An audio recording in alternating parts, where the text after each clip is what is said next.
Today is July 8th, 2023.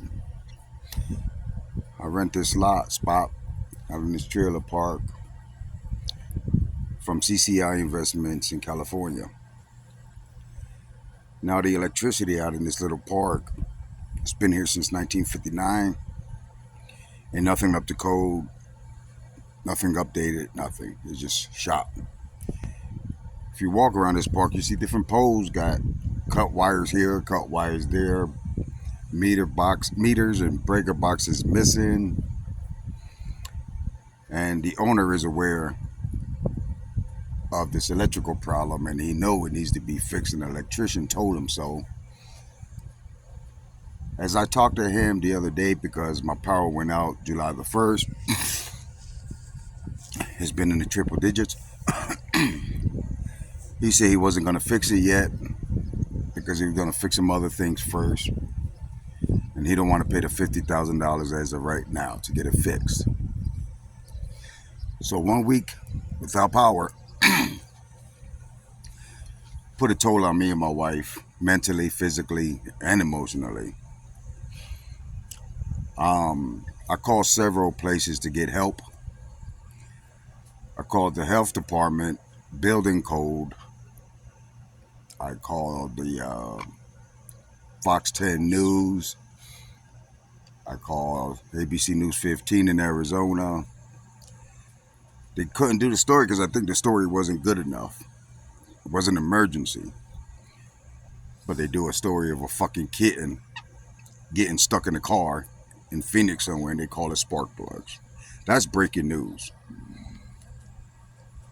For it being in the triple digits here, I would think a person would say, okay, your landlord ain't getting that fixed. You have rights. Here's the help. I called Catholic Charities, Red Cross. I even left a phone message on for FEMA. No luck. I called some local attorneys for tenant landlord disputes. Nothing. We're from the East Coast, and you figure, somebody somewhere should have been able to help. I even went as far as telling the landlord, the owner of this park, since we're the only one without electricity, other trailers and RVs has electricity. Can you do a solid as far as doing a temporary fix, or even giving us a generator? I'll pay for the gas. He said no. I mentioned to him, I said, do I have to get an attorney? The owner, once again, his name is Robert. Do I have to get my attorney involved? He said, go fuck yourself and fuck your attorney. Cursed him out and hung up. And it's after the fact that we actually paid our rent. So we moved to another spot, 20 to 30 feet away, hoping that power pole would have power. It did. But the simple fact and the moral of this story is, why, if it's in the triple digits in the desert, we got no shade, no trees, no shade whatsoever, why can nobody help us out? I wasn't asking for nothing free. I wasn't asking for a handout.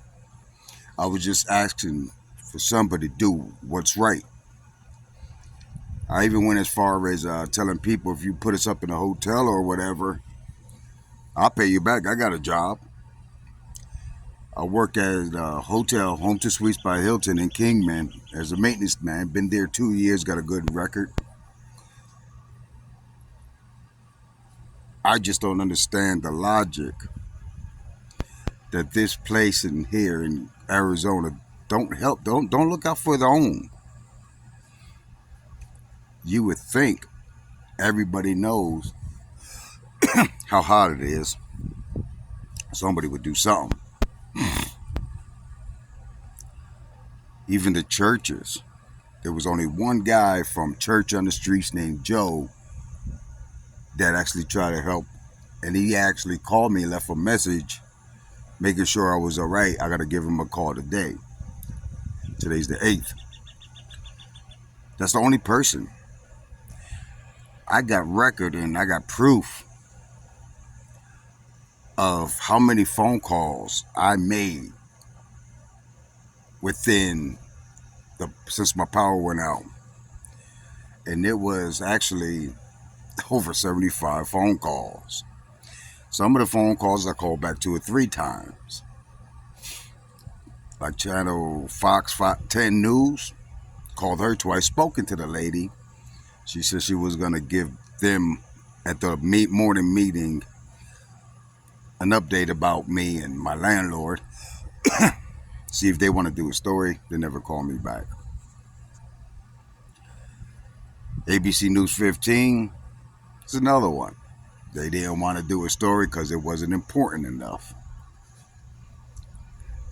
So, therefore, if you have any kind of situation without power, whether you rent, you own, nothing's going to happen. They will let you suffer. Kingman newspaper didn't even return my call. So, I am going to say for those people who are from the East Coast, don't come out here. This place sucks, man. It really sucks. I even called my local fire department, see if they had a generator. Nah. I called every damn buddy under the sun. And what this heat would do to you physically, emotionally, and mentally, it takes a toll on you. It took a toll on me and my wife for over a week. We got power now and starting to calm down mentally with it. It interfered with my work. And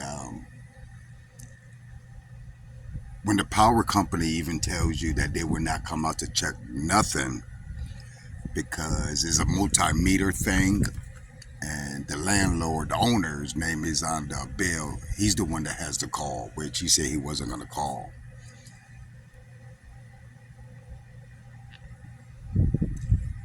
How much can a person take? I found out. And whoever's not from here, get the fuck out of here. Because Arizonans don't help nobody. When the city can't get involved, that's something that's inhumane. When you have no power and your landlord has all control over it, you can't treat people like this, even if they don't pay their rent, which I did. It's wrong. It's inhumane. But live and learn. And me and my family are moving back east as of next year. I'm getting the fuck out of this desert. I just want to put my feeling out there. Only 2 things to me is good about this state of Arizona. The views, the sunrise, the sunsets, and they got wonderful dispensaries. Everything else sucks. This place does not help others. So if you're in Arizona and your power goes out, even though it's not your fault, it's the owner's fault, you're fucked. So I already say that, but the state sucks. Going back east,